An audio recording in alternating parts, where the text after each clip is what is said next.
বারাসতে বাচ্চা চোর সন্দেহে এক মহিলা সহ এক ব্যক্তিকে বেধড়ক মারধর, ভাঙচুর পুলিশের গাড়ি।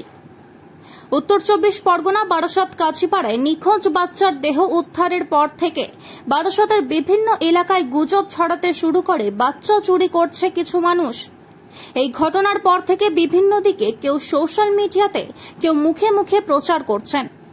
আজকের বারাসত কামাখ্যা মন্দির এলাকায় অটোতে এক মহিলা উঠতে গেলে তাকে বাচ্চা চোর সন্দেহে মারধর করতে শুরু করে স্থানীয় মানুষজন।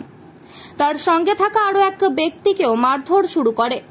দুজনকে মারধর করার সময় পুলিশ ঘটনাস্থলে আসে, পুলিশের গাড়ি ভাঙচুর করে স্থানীয় মানুষজন। এরপর উত্তেজিত জনতাকে নিয়ন্ত্রণে আনতে পুলিশ লাঠিচার্জ করে। পুলিশের তরফ থেকে মাইকিং করে জানানো হয় যে কেউ যেন বাচ্চা চোরের গুজব না ছড়ায়। যে বাচ্চা বাড়িতে আসেনি বলে গুজব ছড়িয়েছিল, প্রত্যেকটি বাচ্চা বাড়িতে চলে আসে কয়েক মিনিটের মধ্যেই।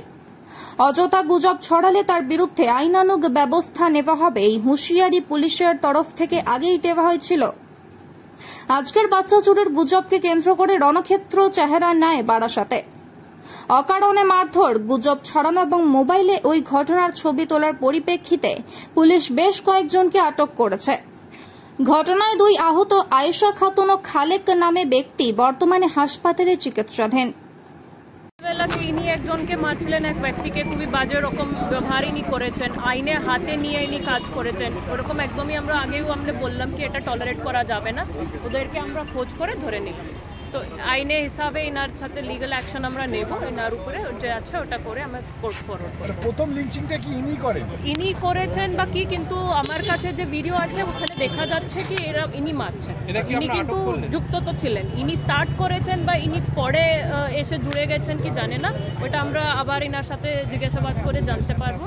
কিন্তু এখন ওনাকে অ্যারেস্ট করে পাঠিয়ে দিয়েছে। আটক করা হলো না এখন তো উই উইল সি, ঠিক আছে, এখন তো হবে, তো লিগ্যাল অ্যাকশন উইল ফলো।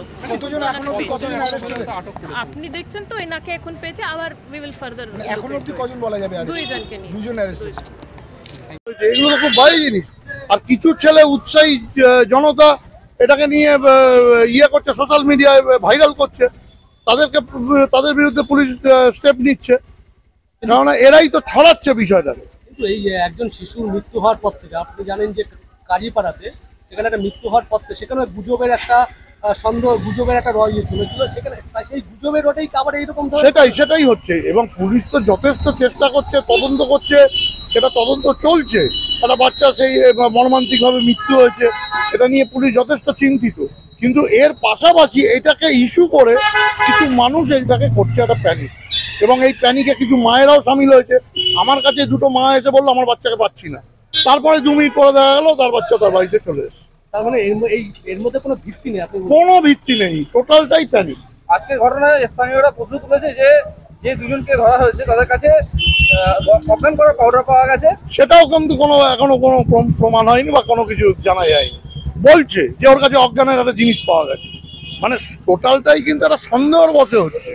প্রশাসন তো প্রচার করছে, প্রশাসন প্রচার করছে, আমরা জনপ্রতিনিধিরা প্রচার করছি, এবার সংবাদ মাধ্যম আপনারাও প্রচার করছেন, কিন্তু মানুষকে তো সচেতন হতে হবে, প্রশাসনকে তো প্রশাসনের কাজ করতে দিতে হবে। আইন যদি আমরা নিজেদের হাতে নিয়ে নিই তাহলে তো ল অ্যান্ড অর্ডার ভেঙে পড়বে। ফিমেল সার্জারিতে মহিলা ভর্তি আছে, মেল সার্জারিতে ছেলেটি ভর্তি আছে, আপাতত স্থিতিশীল আছে, ঠিক আছে। আমাদের যা ওষুধপত্র দেওয়ার সবটাই দেওয়া আছে, ঠিকঠাক আছে, এখনও পর্যন্ত ঠিকঠাক আছে। নাম পুরো এখনও পর্যন্ত ডিটেলসটা পাওয়া যায়নি। মেয়েটির বাড়ির লোক এসছে কিছুক্ষণ আগে, তার কাছ থেকে সমস্ত ডিটেলসটা নেওয়া হচ্ছে। শরীরে বিভিন্ন জায়গায় যা আঘাতের চিহ্ন আছে, সেগুলো যাই হোক, সে বড়সড় কিছু এখনও পর্যন্ত আমরা পাইনি। হচ্ছে ছেলেটির একটু বাদে একটা সিটি স্ক্যান করাবো, সিটি স্ক্যানে একবার দেখে নেব। এই যে একজন চিকিৎসক হিসেবে এই যে গুজব ছড়াচ্ছে, গুজবের বসে মানুষকে মারধর করা হচ্ছে, একেবারে গণধোলাই একেবারে, এর ফলে এটাকে একজন চিকিৎসক হিসেবে কীভাবে দেখছেন বা কী বলবেন? না, এটা তো কখনোই কাম্য নয়। এটা আমরা একটা